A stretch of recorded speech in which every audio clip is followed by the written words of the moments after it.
Good evening Himachal. उपमंडल नूरपुर के तहत पुंदर पंचायत के मनेड़ गांव के बाड़नू में शनिवार को कोरोना पॉजिटिव का एक मामला सामने आने के पश्चात इस वार्ड को पूरी तरह से सील कर दिया गया है। एसडीएम नूरपुर डॉक्टर सुरेंद्र ठाकुर ने रविवार को पुलिस व अन्य अधिकारियों के साथ क्षेत्र का दौरा कर स्थिति का जायजा लिया। एसडीएम सुरेंद्र ठाकुर ने बताया कि कोविड-19 के संक्रमण को ध्यान में रखते हुए इस वार्ड को कंटेनमेंट जोन घोषित करने के साथ साथ पूरी तरह से सील कर दिया गया है। उन्होंने बताया कि इस पंचायत के जोंटा के वार्ड 1 व 2 सहित मनकोट के वार्ड 3 को बफर जोन में रखा गया है, जबकि साथ लगती पंचायत के मट गांव के वार्ड 4 को भी बफर जोन की श्रेणी में रखने के आदेश जारी कर दिए गए हैं। कल शाम को हेल्थ डिपार्टमेंट के द्वारा अवगत करवाया गया कि एक व्यक्ति जो है कोरोना का पॉजिटिव पाया गया है।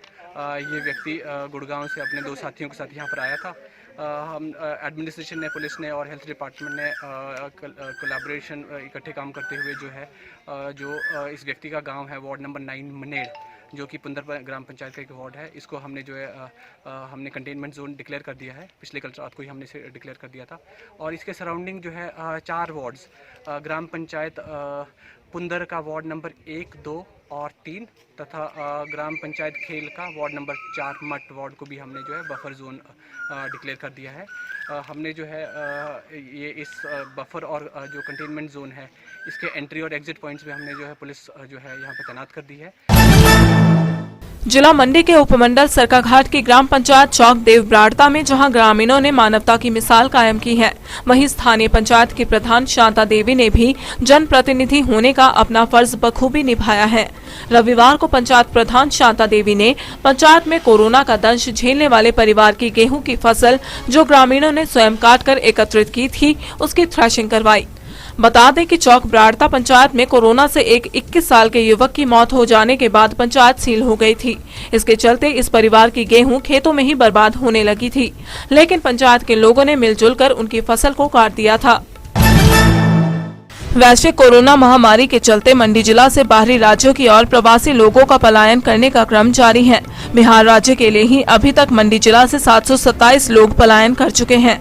बिहार राज्य के नोडल अधिकारी सुभाष पराशर ने बताया कि रविवार को भी 2 निजी बसों के माध्यम से बिहार मूल के प्रवासी लोगों को रवाना किया गया है।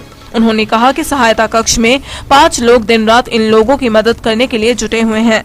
उन्होंने बताया कि कुछ लोग अंबाला और पठानकोट तक ही जाने की मांग कर रहे थे, लेकिन नियमों के तहत किसी भी प्रवासी को बीच रास्ते में नहीं उतारा जा सकता है। इसलिए उन्होंने सभी प्रवासी लोगों से आह्वान किया है कि वह जहां उनका मूल निवास है वहां तक ही उन्हें छोड़ा जा सकता है। कोई 10,000 मांग रहा है आदमी, 10,000 तो कोई नहीं बोल रहे हैं। 5500 फिर कहाँ से लाएंगे? हम लोग के पास कुछ भी नहीं है। मोबाइल सोचे हम बेच करके चले जाएंगे। एक आदमी बोल रहा था पैसे है तुम्हारे पास, फिर ले जाएंगे। बोले हम मोबाइल बेच के चले जाएंगे, क्या करेंगे फिर?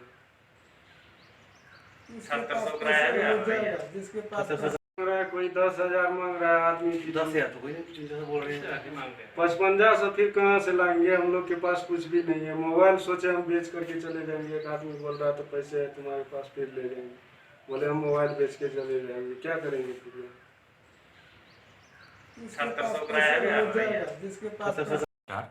जैसा को आपको विदित है कि मैं बिहार स्टेट्स के जो मजदूर हैं यहाँ पे उनके फैसिलिटेट करने के लिए नोडल ऑफिसर बनाया गया हूँ मंडी डिस्ट्रिक्ट के लिए।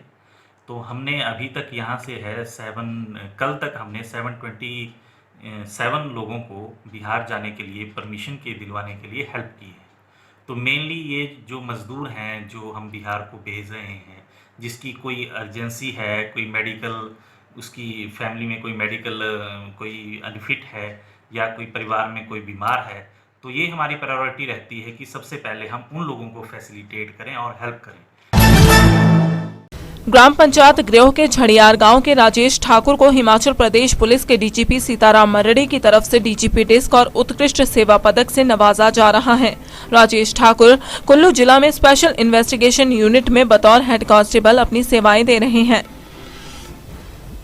5 मई को डीजीपी हिमाचल प्रदेश पुलिस सीताराम मरड़ी ने 2019 में बेहतरीन कार्य करने के लिए पूरे प्रदेश से कुछ कर्मचारियों के नामों की घोषणा की है। इनमें राजेश ठाकुर को डीजीपी डिस्क और उत्कृष्ट सेवा पदक दोनों से नवाजा जाएगा। राजेश ठाकुर को अपनी सर्विस के दौरान दूसरी बार डीजीपी डिस्क अवार्ड से सम्मानित किया जा रहा है। गौर रहे कि राजेश ठाकुर को देश के सर्वोच्च जांच एजेंसी नेशनल इन्वेस्टिगेशन एजेंसी के डीजीपी द्वारा भी फर्स्ट क्लास प्रशस्ति पत्र से बेहतरीन कार्य करने के लिए नवाजा जा चुका है। वैश्विक महामारी कोरोना से बचाव के लिए हर कोई सावधानी बरत रहा है। वहीं कुछ ऐसे लोग भी हैं जो खुद एहतियात बरतते हुए अपने आसपास के क्षेत्र को भी इस बीमारी के प्रकोप से बचाने का प्रयास कर रहे हैं। इसी कड़ी में यूथ क्लब साई ब्रह्मता के सदस्यों ने संसाधनों के अभाव में भी पंचायत को एवं साई बाजार को सैनिटाइज करने का अभियान रविवार से शुरू कर दिया। यूथ क्लब के इस अभियान की लोगों द्वारा काफी प्रशंसा की जा रही है। इस अभियान का शुभारंभ क्लब के सदस्यों ने साई बाजार को सैनिटाइज कर किया। क्लब के सदस्यों ने बताया कि जल्द ही समूची पंचायत को सैनिटाइज किया जाएगा। 3 माह तक चलने वाले फायर सीजन को लेकर वन विभाग के अधिकारी और कर्मचारी कोरोना महामारी के बीच में आगजनी की घटनाओं पर अंकुश लगाने के लिए फील्ड में पूरी मुस्तैदी के साथ जुटे हुए हैं। इसी कड़ी के तहत फायर फाइटिंग अरेंजमेंट के तहत सुकेत रेंज में वन विभाग ने एक जुगाड़ के सहारे सड़क किनारे आगजनी की घटनाओं पर नियंत्रण पाने के लिए ट्रक में एक टंकी स्थापित करके 40 मीटर पाइप की मदद से व्यवस्था बनाई और इसी तरह की व्यवस्था सरकाघाट बीट में भी की गई है। डीएफओ सुंदरनगर सुभाष प्राशर ने आगजनी की घटनाओं पर नियंत्रण करने के लिए तैयारियां शुरू कर दी हैं। मेरे क्षेत्र में है जो हमारी 55 बीट हैं वो फायर सेंसिटिव बीट हैं। टोटल बीट हमारे पास 72 बीट्स हैं।